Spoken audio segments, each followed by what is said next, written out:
My name's Andy Hardy. I'm a director and co-founder of Southwest IT, and my responsibilities are boots on the ground, tech support, and running of the day-to-day of our small MSP on the south coast of the UK.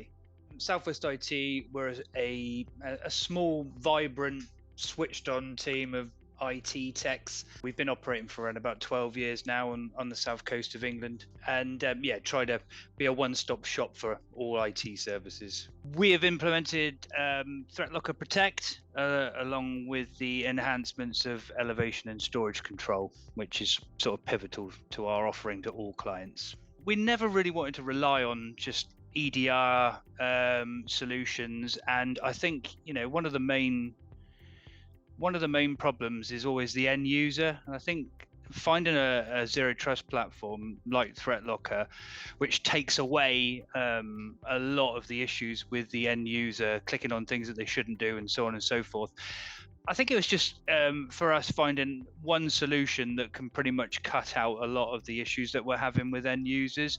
We can have the best antivirus, you can have the best EDR, you can have, the best security in the market. But I think ThreatLocker's protection is second to none for us, and we haven't really found anything that could compete with it.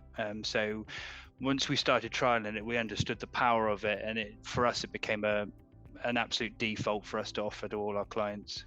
ThreatLocker's support has been one of the main factors for us for really going all out with our stack with them, because the support has been second to none.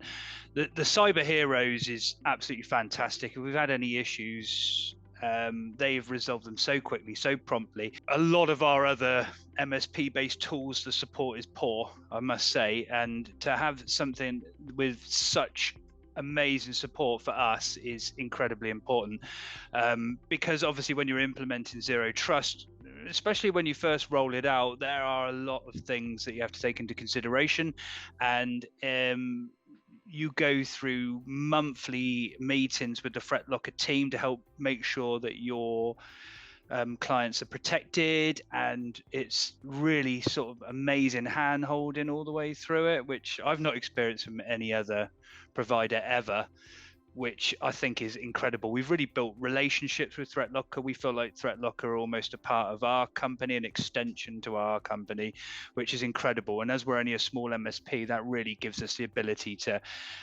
punch a little bit higher than we normally would. We're in a lower weight class, but I feel like we're punching way above where we should be with the support of ThreatLocker. The challenges that we had really was we work a lot in the healthcare sector, and the challenges there was to obviously make sure that our healthcare clients interface directly with the NHS network. So there was a lot of security implications to take into consideration there, and it's been sort of pivotal really for us to be able to move further into the healthcare sector. We're very heavily trying to get all of our clients onto Cyber Essentials in the UK and the Cyber Essentials Plus certification. So that's quite a challenging thing to achieve, and ThreatLocker's really helped us push forward with that, securing all the endpoints, and it makes us going through the Cyber Essentials a lot easier actually. And it's, I guess, helped us move into more complicated networks and the security behind those networks for sure. We're moving more into the sort of healthcare IT side of things, and we're looking at ways of making sure that all their endpoints are secure. A data breach on something that's connected to the NHS network would be a huge problem for us and for our clients.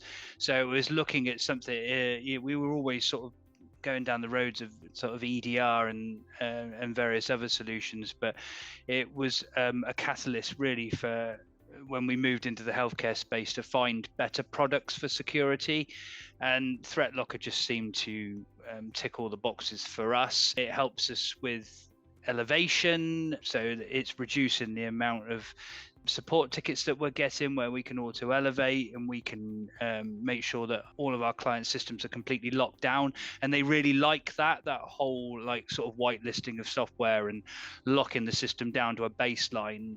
Our clients have think that's incredible, and it gives them a bit of peace of mind. And I think that's what we're trying to offer here. It's a bit more peace of mind to our clients, to know that we're providing the best security possible, especially for, like I say, our clients that are on the healthcare systems. We haven't had any resistance to us adding it to the stack, because I think it's the way that we have we sell it to the client. I think that it's, when we do our proposals, I think a large part of all of our proposals is based upon cybersecurity. So we make sure that we're using the features of ThreatLocker as a sales tool to add value to what we're proposing. And we haven't had any pushback on it whatsoever. Out of all of our managed clients, every single one is using ThreatLocker. We haven't had a single one that has pushed back. I think that's due to the fact that you work so closely with ThreatLocker, and they're amazing at configuring the endpoints and all the security. So there's sort of minimal fuss. It's so simple for our techs. We've got it all pushing into our PSA now. So when a ThreatLocker request comes in, it just gets logged as a ticket. We can automatically process that. We're actually working now on scripts to completely automate that process, obviously with some vetting to make sure that whatever we're allowing is, goes through and it's safe and it's done correctly. But we've had nothing but positivity back from all of our clients, and we'll continue to make sure ThreatLocker is actually a default in our stack moving forward. What we're finding is a lot of our competitors are offering Cyber Essentials certification that are not even Cyber Essentials certified themselves. So we like to make sure that we're fully Cyber Essentials certified. We're just putting ourselves back through our plus assessment right now. We obviously utilize ThreatLocker ourselves in-house, so that's given us the ability to put the templates in place to get our customers put through Cyber Essentials.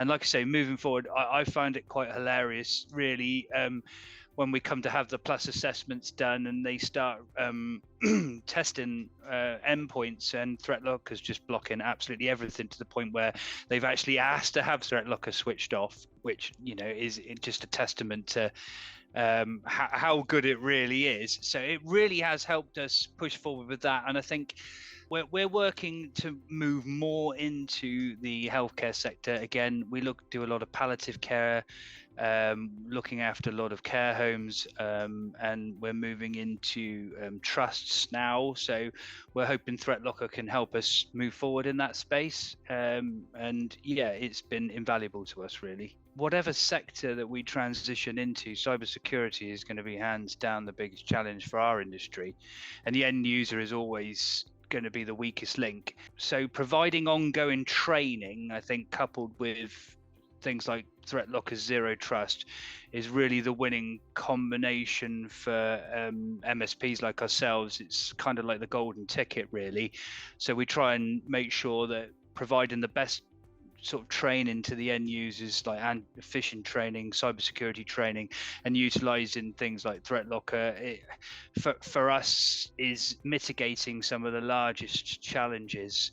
As I said, you can have the best software in the world, the best hardware defenses, the weakest link is always going to be the end user. So I think, along with education, making sure that you've got products such as ThreatLocker, which has so many features, and the fantastic support, I think that is definitely the answer for most MSPs. There's some fantastic products on the market, but I feel like that always the downside of those products is the support. And I honestly don't think there's an awful lot that I would change. I mean, as an MSP, you want features, you want changes to be made, you want to be listened to, you want a good community behind it, and I think it has all of that. I mean, it's the support really that is critical for us. I know that I'm going to get my monthly audits. I know that I can go straight to our account manager and get help if we need it. I know that if we need support, it's like literally seconds away. And I think for me, that's the most important thing. So I can only recommend that you keep with that model and keep pushing on with that support model for the MSPs, because it's absolutely invaluable. I think you're always looking at bringing in new features all the time. So I would recommend any IT service provider to look at your your software. I kind of don't want to do that because I feel like it's our dirty little secret, but it's a great product, and we would have no hesitation in recommending it. I just hope that the support continues in the way that it has. If you want to align yourself with a product that provides not only, I think, the best-in-class security solutions, but best-in-class support, then I would definitely take a minute to consider ThreatLocker. I don't think we would be without it for a second now, and I would have no hesitation to recommend it to anybody in this industry.